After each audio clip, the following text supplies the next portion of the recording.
Ok បាទសួស្តីបងមួយយើងទាំងអស់គ្នាដែលចង់ទិញដ្រូនឲ្យកូនលេងបាទខ្ញុំមានប្រភេទនេះដែលមានឈ្មោះថា K500 Max បាទប្រភេទនេះគឺជាប្រភេទដ្រូនរូបរាងយន្តហោះចម្បាំងមានសភាពធន់មានមុខងារហោះអាឡាតមានហោះមុខងារហោះកលឹងហោះចេះបាទហោះកលឹងអញ្ចឹងជាមុខអញ្ចឹងណាបាទហើយមុខងារហោះក្លាប់គេហៅមុខងារអាឡាតនេះគឺមានហោះអាឡាតឆ្វេងស្ដាំទៅមុខទៅក្រោយអូលយមែនតើបាទហើយតម្លៃបងអូសិនតែ$15ទេបាទឈុតថ្មមួយបែបនេះហើយជំរុញទៅមុខបាទបាទតោះមកយើងធ្វើការបើកកន្លែងនេះអូខេយើងដាក់កន្លែងស្មៅយើងបើកពឹបវាភ្ជាប់ត្រូនឹងឲ្យយើងអូតូបន្តិចតែម្ដងបងដែលមុនការហោះហើរទាំងអស់គឺយើង reset មួយសម្រួលប៉ុនដ្រូនយើងឲ្យហោះនឹងល្អណាបាទទីបញ្ឆិតបែបនេះបញ្ឆិតកន្លែងនេះបាទបញ្ឆិតកន្លែងនេះមើលត្រូនបាទនេះញាក់ភ្លើងបែបនេះនឹង reset បានត្រឹមត្រូវរបៀបបង្ហោះគឺបងប្អូនយើងត្រូវចេះអាពីរនេះ joystick ពីរនេះjoystick នេះពេលដែលយើងរុញឡើងលើប្រឆេះទីចុះក្រោមមិនលុតបើក្នុងករណីយើងរុញហើយរុញម្ដងទៀតនឹងហោះឡើងទីចុះក្រោមវិញចុះរហូតដល់ដីឲ្យលុតបាទហើយបើក្នុងករណីយើងពងបង្ហោះយើងចង់ដូរទិសដៅដ្រូនរបស់យើងទាញឆ្វេងប្រវល់ឆ្វេងទាញស្ដាំប្រវល់ស្ដាំបាទចង់ឲ្យវាហោះទៅមុខនេះ joystick យើងនេះរុញទៅមុខវាហោះទៅមុខទាញមកក្រោយវាហោះមកក្រោយទាញទៅឆ្វេងហោះទៅឆ្វេងទាញស្ដាំហោះទៅស្ដាំបាទសម្រាប់ប៊ូតុងនេះមាន1 2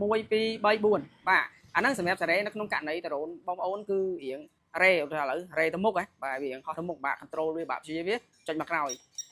ចុចម្ដងចុចទៅឲ្យតែដ្រូនយើងហោះរៀងនឹងចុះបើក្នុងករណីដ្រូនយើងហោះទាញមកក្រោយចុចប៊ូតុងទៅមុខវិញមក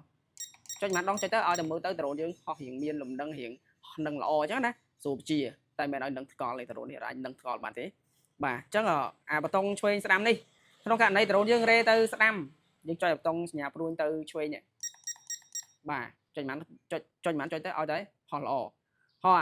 នៅពេលដែលដ្រូនយើងហោះរ៉េទៅស្ដាំទៅឆ្វេងវិញយើងចុចអាប៊ូតុងមកស្ដាំវិញមកបាទចុចម្ដងចុចទៅឲ្យតែដ្រូនយើងហោះនឹងបាទតែបើថាដ្រូនយើងហោះធម្មតាហាមចុចអា4នេះសោះបាទប្រយ័ត្នហោទិសដៅសារ៉េឡើងវិញអត់ឃើញតែបើអត់ឃើញមើលនៅក្នុងវីដេអូនេះបាទអូខេអញ្ចឹងប៊ូតុងកន្លែងនេះវាមានឡើង speed ឡើងល្បឿនណាជាមួយចាំស្ដាប់លេខទឹក3ដងស្មើនឹងលេខ3នឹងលឿនជាងគេហើយអានេះវិញគឺមុខងារអាឡាតដែលខ្ញុំចុចខ្ញុំប្រាប់ថាហោះអាឡាតអីទាញមកស្ដាំទៅដ្រូននេះហោះអាឡាតចេះមកស្ដាំចឹងចុចពប់រុញទៅមុខដ្រូនយើងហោះអាឡាតទៅមុខបែបនេះបាទអាមុខងារណាហោះកលឹងនេះមុខងារនេះយើងហោះកន្លែងវាលកុំហោះក្នុងផ្ទះហោះវិលផ្ទះក្នុងផ្ទះอย่าទៅវាវិលទៅយើងបុកអវ៉ាន់ណាបាទអញ្ចឹងយើងលេងកន្លែងវាលមុខងារនេះចុងក្រោយគេគឺប៊ូតុងចុចឡើងអូតូសម្រាប់បងប្អូនយើងខ្ជិលបច្ឆេះឲ្យរុញឡើងណាយើងចុចអានេះចុចមួយបច្ឆេះវាឡើងអូតូបាទវាឡើងអញ្ចឹងទៅយើងសេរីនឹងឲ្យមើលចំកាមេរ៉ាបាទនេះអានេះការហោះរបស់ដ្រូនហ្នឹងណាបើថាឲ្យនឹងស្គាល់ហ្នឹងវាមិននឹងទេបាទតែស្រួលលេងបងប្អូនចេះវិជាតាមវីដេអូខ្ញុំបរៀនទៅអែមហើយបាទចង់អាឡាត់រៀងបុកនេះតិចអញ្ចឹងចាំមើលវីដេអូបន្ទាប់ដែលខ្ញុំតេស្តឲ្យមើលការហោះណា